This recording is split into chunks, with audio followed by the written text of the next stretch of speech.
Hello friends, जागरणजोश.com के इस video में आप सभी का स्वागत है। मैं हूं सैयद सोबान। आज के इस वीडियो में हम जानेंगे कि आज के करंट अफेयर से क्या कुछ सवाल बनाए जा सकते हैं, उनके सही जवाब क्या होंगे और साथ ही साथ उनसे रिलेटेड कुछ की फैक्ट्स के बारे में भी बात करेंगे। साथ ही साथ इस वीडियो के एंड में आपको एक सवाल देंगे जिसका जवाब आपको हमें कमेंट बॉक्स में लिख कर देना होगा। तो चलिए शुरू करते हैं पहले सवाल के साथ। तो पहले सवाल में आपको बताना है दोस्तों कि भारत में हर एक वर्ष जो है राष्ट्रीय मतदाता दिवस किस दिन मनाया जाता है। अंग्रेजी में कहते हैं नेशनल वोटर्स डे। तो इसका जो सही जवाब है ऑप्शन ए, 25 जनवरी को पूरे देश में राष्ट्रीय मतदाता दिवस मनाया जाता है। तो हर साल 25 जनवरी के दिन ये दिवस मनाया जाता है जिसे कहते हैं राष्ट्रीय मतदाता दिवस। और इसका उद्देश्य ये है कि जो युवा हैं और उनको मतदान के लिए जागरूक किया जाए। आपको यह मालूम ही है कि 18 साल से ज़्यादा की जिनकी उम्र हो जाती है उनको यह अधिकार प्राप्त हो जाता है और मतदान करना प्रत्येक जिम्मेदार नागरिक का अधिकार है, क्योंकि प्रत्येक जो वोट है वो नई सरकार और लोकतंत्र के भाग्य का फैसला करती है। तो आपका जो एक वोट होता है वो सरकार गिरा भी सकता है, सरकार बना भी सकता है। और आपको ये बता दें दोस्तों कि राष्ट्रीय मतदाता दिवस पहली बार जो है कब मनाया गया, तो 25 जनवरी 2011 से इसको मनाने की शुरुआत की गई। इससे पहले ये दिन अस्तित्व में नहीं था। आपको जो है ये ध्यान रखना होगा कि 25 जनवरी 2011 जब प्रतिभा देवी सिंह पाटिल जो है हमारे देश की राष्ट्रपति थी, तब से ये राष्ट्रीय मतदाता दिवस 25 जनवरी को मनाने की बात कही गई और हर साल तब से ये मनता आ रहा है हमारे देश में। बढ़ते हैं हम अपने अगले सवाल की तरफ। प्रधानमंत्री राष्ट्रीय बाल पुरस्कार 2021 के लिए निम्न में से कितने बच्चों को उन्होंने चयनित उसमें किया गया है। तो उसका जो सही जवाब है वो है ऑप्शन सी, 32 बच्चों को चयनित किया गया है। तो प्रधानमंत्री राष्ट्रीय बाल पुरस्कार के लिए इस साल 32 बच्चों को जो है चयन हुआ है। बच्चों को यह पुरस्कार नवाचार, खेल, कला, संस्कृति, बहादुरी और समाज सेवा जैसे विभिन्न क्षेत्रों में उनके असाधारण प्रदर्शन और उपलब्धियों के लिए दिया जाता है। मंत्रालय के अनुसार कला एवं संस्कृति के लिए 7, नवाचार के लिए 9, शिक्षा क्षेत्र में 5, 7 बच्चों को खेल के लिए और 3 को बहादुरी और 1 बच्चे को समाज सेवा में उनके प्रयास के लिए सम्मानित किया जाएगा। अब दोस्तों बढ़ते हैं अपने अगले सवाल की तरफ, लेकिन उससे पहले एक ज़रूरी सूचना। हमारी वेबसाइट जागरणजोश.com पर अगर आप करंट अफेयर्स पढ़ना चाहते हैं तो आपको अपने ब्राउजर में टाइप करना है www.jagranjosh.com, जिसके बाद आपको हमारी वेबसाइट का होम पेज नजर आएगा। इसके बाद आपको करंट अफेयर्स के टैब पर जाना है। ड्रॉप डाउन में आपको मंथ वाइज करंट अफेयर्स मिल जाएंगे, जहां आप मंथ के हिसाब से करंट अफेयर्स पढ़ सकते हैं। जब आप करंट अफेयर्स टैब पर क्लिक करेंगे तो आपको कुछ इस तरह से पेज नजर आएगा। अगर आप कैटेगरी वाइज करंट अफेयर्स पढ़ना चाहते हैं तो आप अपनी पसंद के हिसाब से कोई भी कैटेगरी चूज कर सकते हैं, जिसमें latest, national, international, sports, technology और इकोनॉमी जैसी कैटेगरीज मौजूद हैं। अगला सवाल दोस्तों आपके लिए ये है कि आपको बताना है कि किस राज्य सरकार ने हाल ही में पंख योजना को लॉन्च किया है। इसका सही जवाब मध्य प्रदेश, ऑप्शन डी।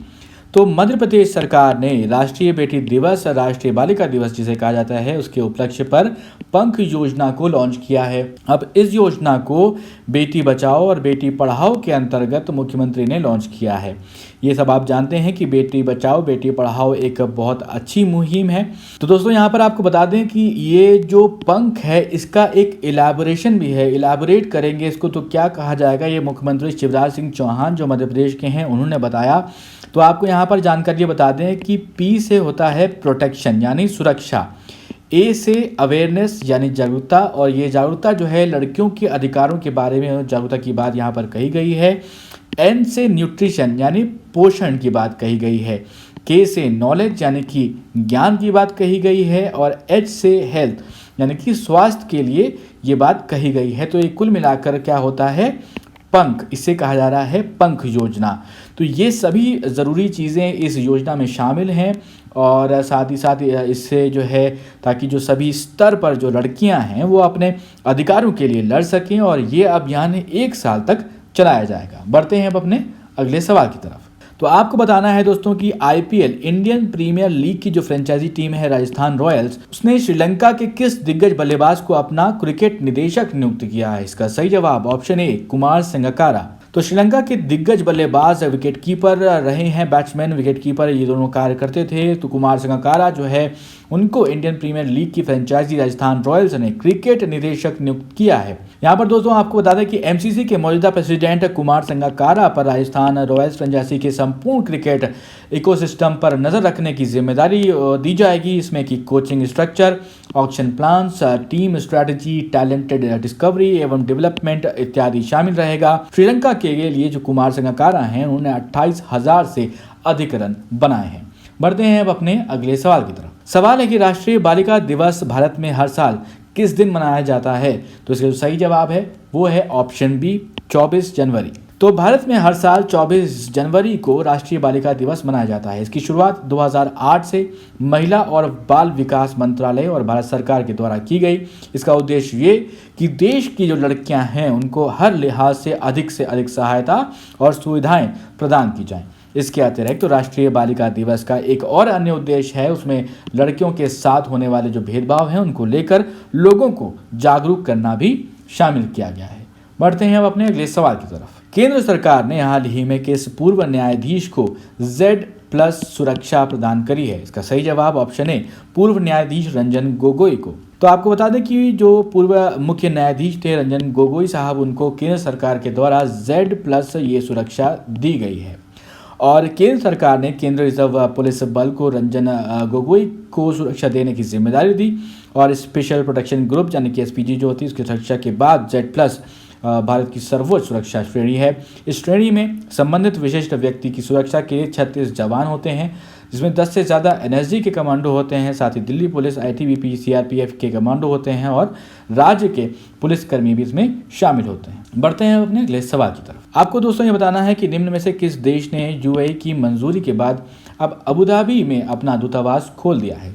इसका सही जवाब है वो है ऑप्शन सी इजराइल। तो इजराइल ने यूएई की मंजूरी के बाद अब अबू धाबी में अपना जो दूतावास है उसको खोल दिया है। तो यूएई और इजराइल ये अगस्त 2019 में संबंधों को सामान्य करने के लिए सहमत हुए थे। इसके बारे में भी हमने पहले चर्चा की थी। और वहीं पर बहरीन, सूडान और मोरक्को जो हैं वो सभी खाड़ी देश पूर्व अमेरिकी राष्ट्रपति डोनाल्ड ट्रंप के प्रशासन के नेतृत्व में 2020 में किए गए सौदे में इजराइल के साथ संबंध स्थापित करने के लिए सहमत हुए थे।